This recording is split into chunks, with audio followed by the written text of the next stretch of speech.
Xannies, ads, Tussin, footballs, bars, roofies, robo-tripping, blueberries, roaches, peaches, farmies. By the time you realize that you've started doing it pretty frequently, you're going to be physically addicted, and then you're at a point where you can't stop even if you want to. Every prescription drug has an effect on you. That's why doctors give them to people. Some people think that because drugs come from a doctor, they're safe. But taking them for recreational use to get high can be just as dangerous and addictive as taking street drugs. A pill can have a totally different reaction on you than the person it was prescribed for. So a drug that's okay for somebody else could be dangerous for you. Because of potential for abuse and addiction, the DEA puts many prescription drugs in the same category as opium and cocaine. They're made obviously by pharmaceutical companies. There's basically 4 different categories: depressants, opiates, and morphine derivatives, stimulants, and antidepressants. They come in capsules, tablets, and liquids. A lot of people think that taking a prescription medication is okay because it's not illegal. But the truth is that taking a prescription drug or giving a prescription drug is a form of using drugs or drug dealing. The first time I ever took Xanax was with friends. They just had some and I was curious. I was curious, and I had a friend that just told me about it, and I wanted to try it, and I tried it. It was in high school. I remember one of my friends had gotten a tooth pulled, I think it was, and got a prescription of them. He had an entire bottle, and he was just telling me what it was and if I wanted to try it, and I just went for it. I was introduced to it by a friend of mine that actually was going to see a psychiatrist to get it. I was just hearing all of these good things, or these fun things. And it's like you're drunk and you don't have to drink. It's like, oh, they must be great. I'll try one. It's like, okay, well, here, take these. You'll have a great night. You're gonna feel really good. And, it's gonna be totally fine. My best friend in high school, she gave me one because her boyfriend used to take them.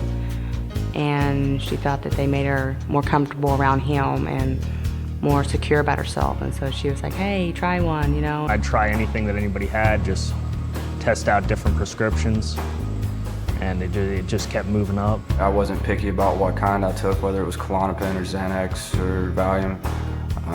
So many of my friends were getting it prescribed from psychiatrists, and they were going to 2 or 3 different ones a month, so we had a pretty steady flow of it.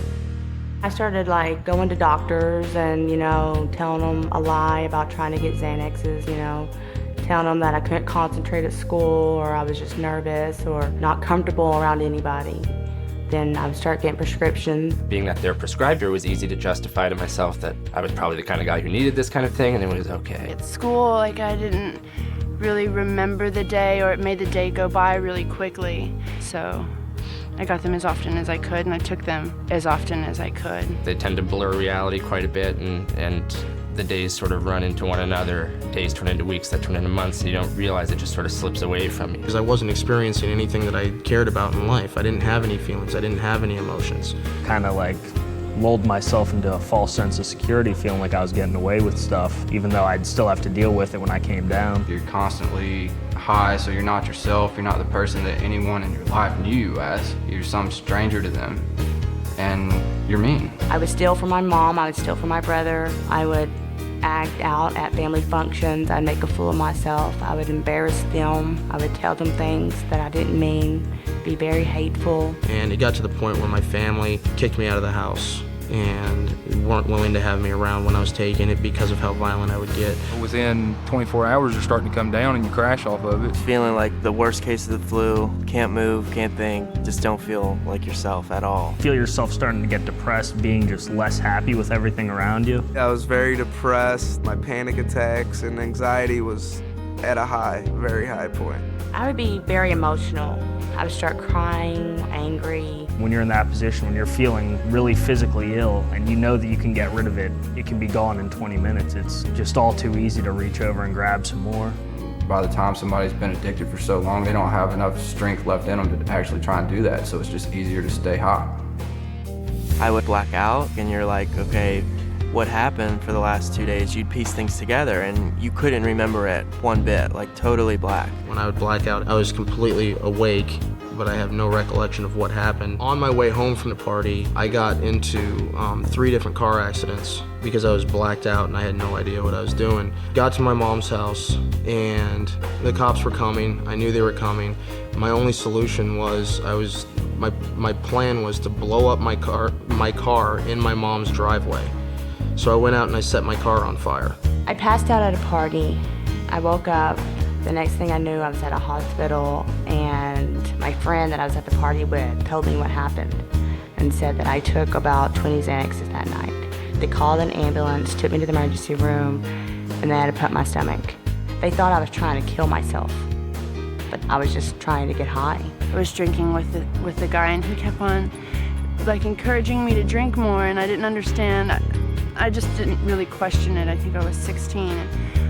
And then about a few hours later, I woke up in his bed and we were having sex, and I started crying and I pushed him off of me. I don't know how he thought that was okay. I don't know how I didn't say no. I don't remember, so I assume that I did, but maybe I didn't.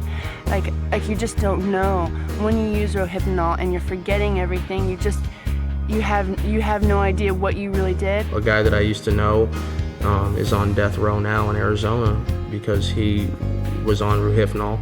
He took a lot of them and ended up killing somebody. A buddy of mine continued to go in and out of the bathroom using Ritalin, and he managed to put himself in a state of unconsciousness and jump off a 6-story balcony, and when he hit the ground, he was immediately dead. I nodded out in a bedroom and woke up to find my friend. He was laid out on the floor. He had overdosed and passed away. He'd been laying there for 2 days. And my friend, this other girl, she was sitting in a chair right where I'd left her, slumped over, blue. I actually had to crawl over 2 dead friends to get out the door. Even when you come off of it, you're still cloudy in a way.